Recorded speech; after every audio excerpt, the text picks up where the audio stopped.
Saludos y bienvenidos a Sapiens, les habla su amigo Ferran Prat.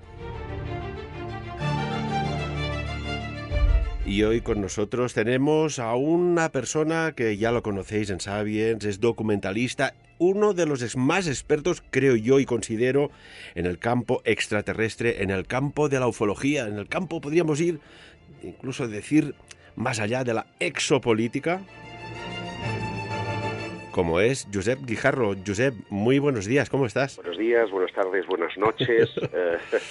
Pues muy bien, después de unos días muy ajetreados, como sabes, estamos ahora ya preparando nuevas cosas, preparando nuevos eventos y nuevas cosas para seguir continuando con nuestra labor divulgadora. Cuéntanos, porque has estado y estás en lo que es el complejo mundo de la organización de grandes eventos y habéis celebrado recientemente el Congreso Mundial de Ufología en la ciudad condal, en Barcelona, y me gustaría que hicieras un repaso de lo más destacado, de grandes ponentes como habéis tenido Michio Kaku también, y que vemos que algo está cambiando a la hora de la divulgación y la aceptación de que hay otra realidad, ¿verdad? Bueno, y buena muestra de ello es que los escépticos, que hasta ahora estaban calladitos y solamente preocupados de su homeopatía, vuelven a la carga en criticar abiertamente en los medios de comunicación lo que ha pasado este fin de semana en Barcelona. Efectivamente, esta era la tercera edición de Ufology World Congress, un evento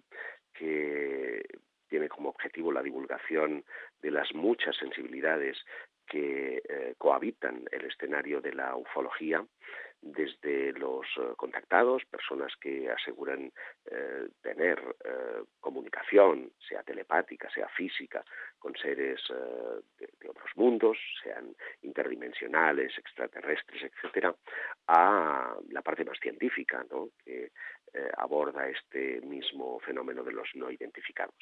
Yo creo que la sesión más importante fue sin duda la del sábado, con la presencia estelar de Michio Kaku, pero también de otros expertos, como fue el caso de Nick Pope, el responsable de la Oficina de Investigación OVNI del gobierno británico. Estuvo agregado durante muchos años a esa labor, le llamaban el Mulder del Reino Unido, cosa que le produce una sonrisa, incluso tiene alguna fotografía con el Fox Mulder de verdad, con David Duchovny, y lo cierto es que viendo la cantidad de información que se está manejando hoy día respecto a los no identificados, él recopiló centenares de casos, algunos de ellos inclusive de aterrizaje con la observación de seres para el gobierno del Reino Unido, y reconoció que no existía ningún protocolo aprobado para la actuación en el caso de que ese contacto se estableciera de una forma directa o abierta, cosa que sorprende. Él mismo dijo que había redactado un borrador, que ese borrador sigue siendo borrador, es decir, que pasados los años nunca se ha ejecutado, pero otros países, como puede ser España, pues sí dispone de la IG 45 que da las instrucciones a seguir caso de encontrarse, ¿no?, militarmente frente a un objeto de estas características. Esto viene a colación porque Pope hizo mención, yo le pregunté específicamente por el incidente Rendlesham, que supuso el aterrizaje de un no identificado en un bosque. Varios militares se vieron afectados porque la luminosidad dejó huellas en el suelo, apareció una extraña escritura, y todo eso fue objeto de investigación por parte de los norteamericanos. De hecho, Jan Harsam, que fue otro de los ponentes, que viene de Estados Unidos por parte de la Mutual UFO Network, la organización más importante de investigación OVNI a nivel mundial, cómo los Estados Unidos desplazaron incluso agentes para estudiar y recoger ADN de estos soldados, porque creían que podía existir alguna característica especial que les hubiera hecho elegidos, por decirlo de esta manera.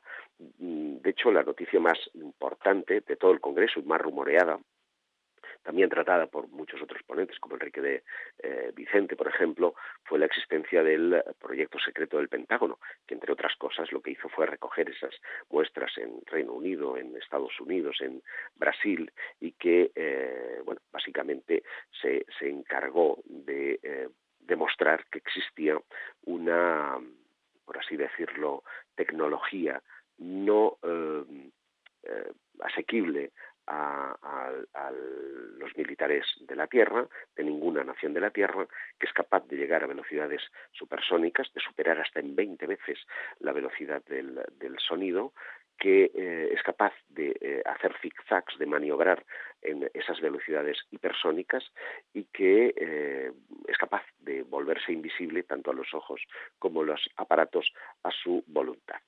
Y eso fue lo que hizo, vamos a decirlo así, o promovió la conversión del científico más importante después de la muerte de Stephen Hopkins. Me refiero a Michio Kaku, que tú, Ferran, mencionabas. Michio Kaku, tras ver los vídeos que demuestran esas aceleraciones que presentan esas fuerzas G, que hay una serie de lecturas electromagnéticas, ¿no?, que prueban la existencia real de ese fenómeno.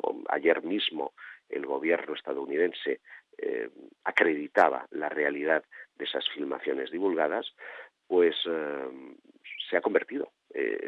A mí te juro, me rompió todos los esquemas ver al científico más importante a nivel divulgativo, un físico que ha trabajado, que ha sido creador de la teoría de cuerdas, que ha trabajado en el campo unificado de Einstein, que ha estado diseñando fórmulas aquí y allá, y que admite abiertamente que ahora la pelota está en el tejado de las naciones, porque si no pueden replicar, si no pueden demostrar que aquello es un dron chino, ruso o estadounidense, pues solamente cabe una posibilidad, que estemos frente a una civilización de otro planeta. Josep, Michio Kaku, físico teórico, como muy bien dices, pues fiel seguidor de Einstein, desarrollador de la teoría de cuerdas, había pues un poco la expectación, ¿no? ¿Qué hace un científico en el campo de la ufología? Y en este sentido, hubo algo muy curioso de que vino a decir algo así como: ahora le toca a los militares demostrar que no existe. Sí, sí, eso es lo que te acabo de decir, ¿no? Como esto desafía las leyes físicas, o los militares prueban que se trata de drones, que se trata de un invento hecho por ellos, o realmente tienen que ser solamente que la posibilidad de que sea de fuera de la Tierra.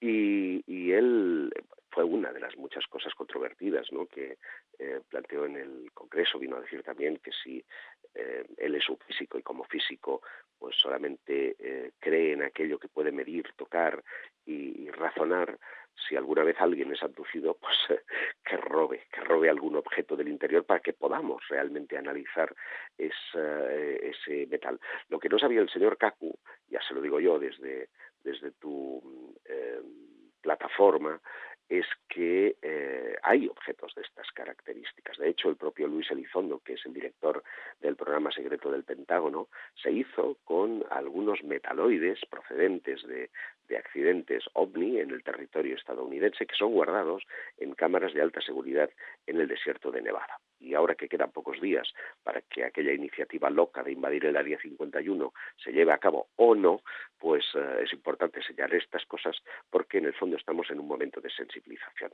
No sé si es casualidad o no, ya sabes que yo no creo en la casualidad, pero después de que el señor Kaku se marchara hasta los Estados Unidos, donde él reside, a pesar de ser de origen japonés, y de que participara por primera vez en un congreso de ufología al lado de personas, ya te digo, que dicen abiertamente haber tenido contacto con extraterrestres y no se le erizaba el vello, pues se ha dado un paso más en la divulgación de la cercanía de la vida extraterrestre en el universo, al detectar el primer planeta a 110 años luz de la Tierra que tiene agua.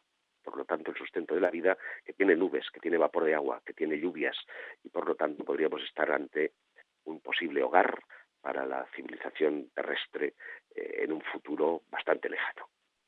Josep, ¿qué otras conferencias destacarías por su aportación? Nos has hablado Michio Kaku, un científico internacional que ya ha dicho la Sí, suya, bueno, pero ¿qué otras te impactaron más? te he hablado de la de Nick Pope, que para mí fue interesantísima, la de Jan Harsan, y desde luego también destacaría la lucidez con la que bueno, la de Enrique de Vicente siempre importante en ese sentido, pero destacaría también la de un físico nuclear que no estaba anunciado en programa y que sumamos para contrarrestar la ausencia de Jaime Rodríguez, que no le concedieron el visado desde Ecuador para poder estar con nosotros, y este físico nuclear que se llama Michel Bibiloni llevó a cabo un estudio muy interesante sobre los efectos de la radiación, de los diversos tipos de radiación sobre los testigos de no identificados. En ese sentido, yo creo que fue también una aportación muy interesante porque él ha tenido acceso a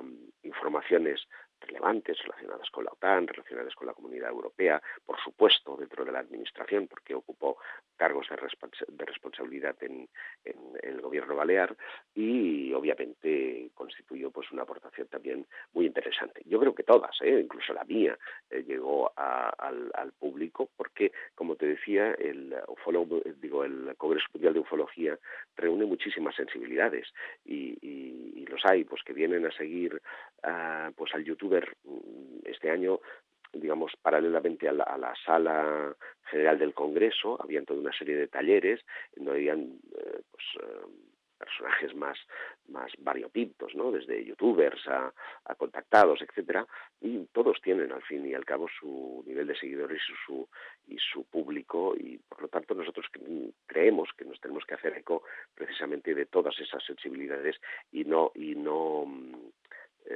coartar, ¿no?, la libertad de expresión de nadie que crea que puede aportar su granito de arena al Congreso. Incluso llegamos a tener, Ferran, una señora que decía ser de Marte, que se levantó de entre el público para decir que tenía una misión concreta. Bueno, yo ahí me mostré bastante duro, bastante escéptico, pero hasta eso, ¿no? Es decir, un evento de esas características siempre tiene gente con muchos de puntos de vista muy diferentes entre sí.